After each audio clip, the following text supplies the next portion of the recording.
Kronologi pendaki hilang di Kawah Ijen. Ya, assalamualaikum warahmatullahi wabarakatuh. Bertemu kembali dengan Kang Zi. Kawah Ijen, siapa yang tidak ingin ke sana? Gunung yang satu ini memang memiliki panorama yang cukup menarik, yaitu Kawah Ijennya. Gunung Ijen sendiri adalah gunung berapi yang terletak di perbatasan antara Kabupaten Bondowoso dan Kabupaten Banyuwangi, Jawa Timur. Ya, meskipun gunung ini memiliki ketinggian yang cukup lumayan, yaitu 2.386 meter di atas permukaan laut, tapi teman-teman jika ingin ke sana jangan khawatir, karena wisata di sana ini disediakan sebuah transportasi yaitu berupa ojek troli. Jadi teman-teman jika ingin ke sana nggak perlu takut kelelahan. Dan bicara tentang Kawah Ijen, ternyata beberapa hari yang lalu, tepatnya pada hari Sabtu tanggal 7 Mei, Gavila Debbie Ardriani, umur 19 tahun, pendaki asal Dusun Blawan, Desa Kalianyar, Kecamatan Sempol, Kabupaten Bondowoso, ini dilaporkan hilang oleh petugas jaga di Paltuding pada hari Sabtu tanggal 7 Mei sekitar jam 20.30 malam. Mungkin di channel lain teman-teman sudah menemukan berita yang sama yang mengangkat tentang pendaki yang hilang di Kawah Ijen. Hanya saja di sana tidak ada kronologi lengkapnya. Karena itu di sini di channel Kang Zi ini saya akan mengupas tuntas kronologi seperti apa dan bagaimana sehingga Gavila Debbie ini bisa hilang di Kawah Ijen.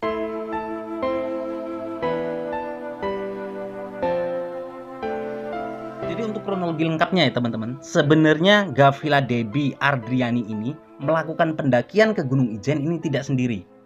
Gavila ini melakukan pendakian bersama dengan 13 teman lainnya. Mereka memulai pendakian ke Kawah Ijen ini pada hari Sabtu tanggal 7 Mei, tepatnya sekitar jam 2 dini hari. Sampai di puncak Kawah Ijen kurang lebih sekitar jam 4 subuh. Selanjutnya 14 orang tersebut berpencar. Saat berpencar, korban atau yang bernama Gavila ini kebetulan bersama satu temannya yang bernama Febri Radiansyah. Ya, sekitar jam 5 pagi, Febri ini mengajak Gavila atau si korban untuk turun menuju ke Paltuding karena cuaca di area Kawah Ijen ini terlalu dingin. Sayangnya baru berjalan kurang lebih sekitar 500 meter, Gavila ini mengeluh perutnya sakit. Dan di saat mengeluh itu justru Gavila ini berjalan kembali mengarah ke Kawah Ijen. Sementara Febri tetap melanjutkan perjalanan menuju ke Paltuding sendirian. Dan sekitar jam 7 pagi ketika si Febri ini berada di pos jaga Paltuding, Febri ini mencoba untuk menghubungi Gavila melalui telepon. Saat ditelepon, Gavila ini menjawab mengatakan bahwa dia sudah pulang dan sudah berada di rumah. Mungkin karena itulah si Febri ini akhirnya agak santai beristirahat dulu di Paltuding. Selanjutnya kurang lebih sekitar jam 9 pagi, Febri ini memutuskan untuk pulang ke rumah yang berada di Dusun Blawan, Desa Kalianyar. Dan di jam 10 paginya, ternyata orang tua dari Gavila atau si korban ini menghubungi si Febri. Dia menanyakan kenapa kok si Gavila ini belum juga pulang. Sementara telepon si Gavila ini aktif, tapi saat ditelepon tidak ada jawaban, tidak diangkat. Ya, setelah ditunggu sampai sore, ternyata si Gavila Debbie ini tidak juga pulang. Sampai akhirnya kurang lebih sekitar jam 20.30 malam, orang tua Gavila berikut si Febri ini melaporkan ke petugas jaga Paltuding Kawah Ijen. Mereka melaporkan bahwa atas nama Gavila Debbie Ardriani ini belum pulang sampai sekarang. Dan dari situlah akhirnya para petugas ini langsung melakukan pencarian ke puncak Kawah Ijen. Di hari Minggu paginya, petugas ini tetap melanjutkan pencarian dibantu oleh para penambang belerang di sana. Dan alhamdulillah, entah sengaja atau tidak, Gavila ini meninggalkan jejak sampai di titik lokasi ditemukan. Jejak yang dia tinggalkan di sepanjang jalur ini adalah berupa tas, pakaian, HP, dan uang yang berserakan. meninggalkan jejak. Jadi korban sendiri tahu kalau dia tersesat. Jadi dia sudah meninggalkan handphone, dia melepas bajunya, meninggalkan bajunya. Sudah itu dia menabur uang juga, uang 10 ribuan itu sepanjang jalan untuk mengetahui bahwa yang korban ada di sekitar. Ini titik ditemukannya di mana korban ini? Di dalam jurang, kurang lebih kalau dari puncaknya itu kedalaman 150 meter. Berapa jam dan dari ditemukannya tadi? Proses evakuasinya bagaimana, Pak? Dilaporkan jam 8 malam, terus dapat kita evakuasi jam 12.30. Ya, meskipun Bapak polisi ini tadi mengatakan bahwa Gafila ini sebenarnya sadar kalau sedang hilang dan tersesat, sampai akhirnya Gafila ini meninggalkan jejak.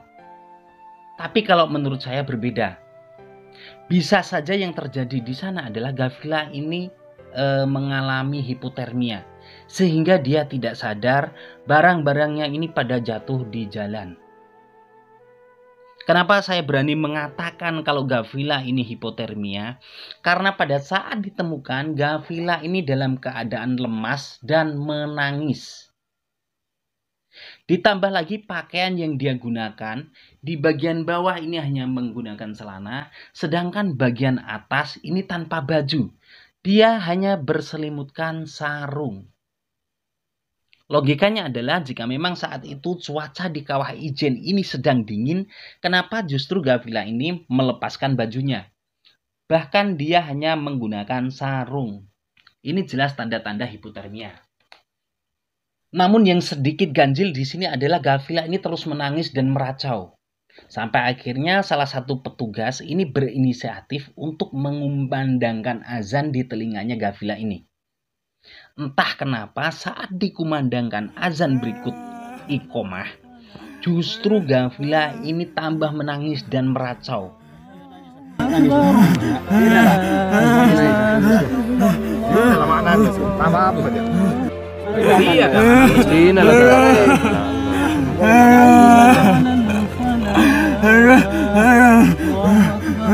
Yang jadi pertanyaan adalah, benarkah si Gafila ini benar-benar murni mengalami hipotermia? Buat teman-teman yang punya pendapat, silahkan tuliskan di kolom komentar. Mungkin teman-teman ada niatan untuk berwisata ke Kawah Ijen? Sebaiknya sebelum ke sana, dengarkan dulu pesan dari Mbah Ijen berikut ini. Saya Kang Zi, terima kasih. Wassalamualaikum warahmatullahi wabarakatuh.